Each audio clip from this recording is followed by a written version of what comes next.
everybody. I'm Louisa. I'm from Copenhagen Airport. I work as a senior brand manager in the marketing department. So I'm responsible for creating all the campaigns about the shopping center of all the great shops and restaurants we have in the airport.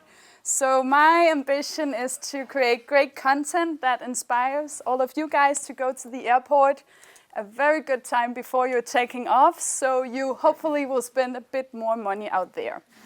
So today I will take you through a case or a campaign we did last year. Hopefully some of you have seen it. 30,298,531 people was the number of people going through Copenhagen Airport last year. It's plus 1.1 million compared to 2017, so quite a lot of people running through the airport, approximately 83,000 going through every day. But 2018 for us was not just a year of great numbers of passengers, it was also a year of change. And maybe if some of you have been to the airport, you have seen a lot of expansion projects, a lot of building, construction walls. It has been horrible to be a traveler out there, but I will promise it will be better. A year of change with a lot of new things in the airport also meant a new shopping destination for all our travelers. And a new shopping destination was launched actually it was in June. It's between Pier A and Pier B, if you know Copenhagen Airport. We expanded it with 4,000 extra square meters, making space for 24 new shops and restaurants. And that counts for Arget and Mikkeller, Woodwood, Massimo Dutti, and a lot more shops and restaurants out there. So for me as a marketeer, the task was can you say quite simple? We just had to create a great awareness, inspire travelers to arrive earlier, and get some great reach and interest about this new shopping area. So that sounds quite easy, maybe simple. But traveling is maybe, as you know, stressful. And no matter how many times you have been traveling, like once or 10,000 times, you always tend to do the same. You do the same every time you go to the airport, go to the toilet, go buy coffee, then a newspaper, maybe you buy a gift for your grandmom or your children at home. You do the same every time. We create like thousands of studies of our traveler each year. It shows the same. So how do we convey people to go to a new area? How do we change their route in the airport to a new place with new experiences, with new shops and new restaurants? That was the challenge I was given. We also found out, or what we're working quite a lot with, is that the more inspired the people are, the more informed they are, the more they know about the opportunities in the airport, the more likely they are to spend. So that's also why we're using quite a lot of our resources and time to create great digital content and videos to inspire people to go explore all the different things we have in the airport. And what we also have been working quite a lot with is this brand platform called The Journey Is On. Maybe some of you have seen the sign in the airport before you go into the security. Sometimes it works, sometimes it doesn't. It depends on the day of the electrician, what do you call it? But we made this platform because what we found out is that the airport is special. And as I said before, no matter how many times you travel, it's always a great feeling. You always have a little excitement in your stomach. You're going to a new place, meeting new friends. There are a huge bunch of loads of people in the airport going out into the world, and that's our great it's like our great brand, the point of departure. It's the thing we need to utilize in all the things we do. We need to remember people about that travel is amazing, and you should come before, and you should explore all the great things in the airport. And we started this brand platform, I think 3 years ago, and it has been carried out together with a lot of different influencers. We started out with Hans Philip from Ukendt Kunstner, and then we have been working with loads of different influencers, Pernille Theisbæk and Sus Wilkens, Mette Marie, and last Olivia Joof and Julie Rodbæk. And for us, I also think that influencer has been an important part of reaching the target groups we have, but also it's a way that we can speak to especially the younger targets who are not that good to listen to the traditional like sort of media out there. So utilizing those influencers for our content is giving us access to new target audiences, but it also shows larger reach on our content and a really high engagement rate for us. So that was important too for the task. And for the task, we chose to cooperate with these two lovely girls. Olivia Joof is the daughter of Hella Joof, if you know her. And then Julie Rodbæk, who is also doing a lot with DR, I know, or had done. These two girls was the core of our campaign, a campaign made of a small, like, sort of webisode, 6 micro-series. We did 6 videos we did with those two girls, telling the stories about all the new things we had in this shopping center.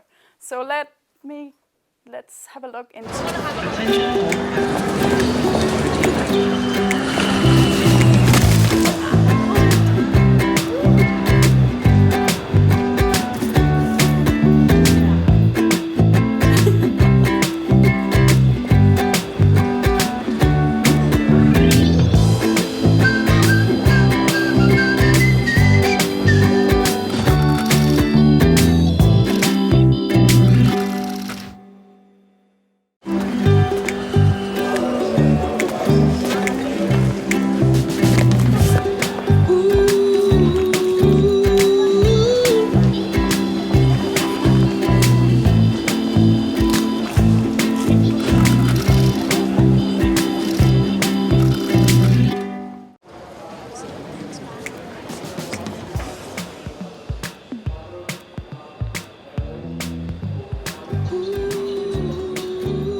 we made these 6 small videos, approximately 15 to, I think the longest was 25 seconds long, all telling a story or showing some of the new brands or shops in the new area.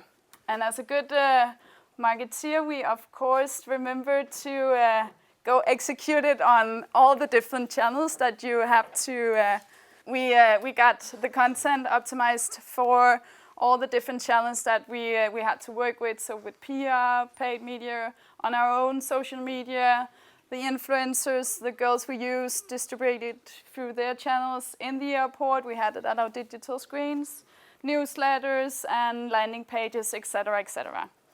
And I think for me this time, one of the big learnings was that we've been using like videos, I think, for 3 or 4 years, and it's the market is changing all the time. So being aware of what you do and how you do is very important. And we always, like, our team look into the eyes and say, yes, this time we're gonna optimize for each single media we have, doing it on the perfect way. And then time runs out and the budget is low, and then okay, forget about it. Just go out with one piece of content on all the channels.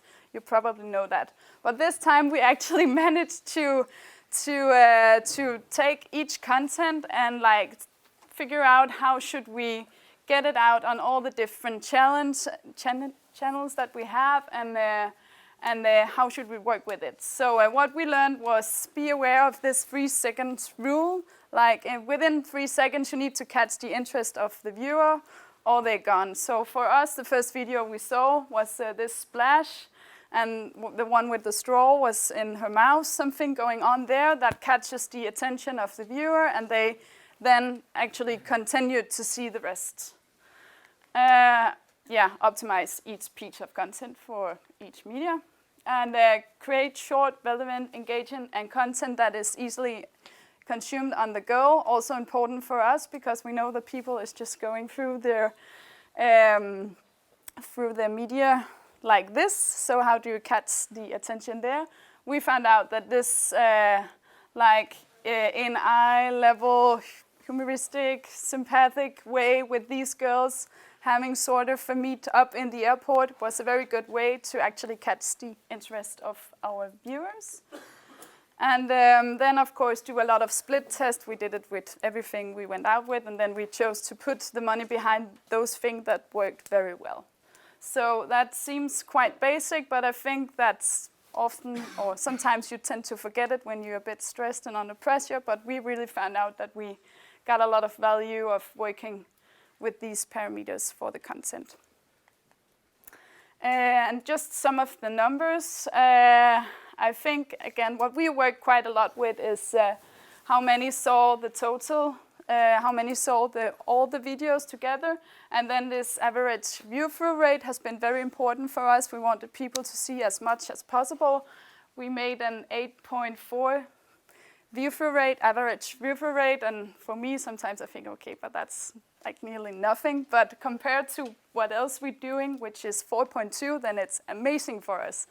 So again, working with influencers, giving us a lot of organic views through their channels and a lot of engagement too. Those two girls are not like huge influencers, so they don't have like hundreds of thousands of followers. But what we actually saw was that they were like getting above their own follower baseline because the content was so great. So they also managed to get a lot of great views with people who really wanted to see them.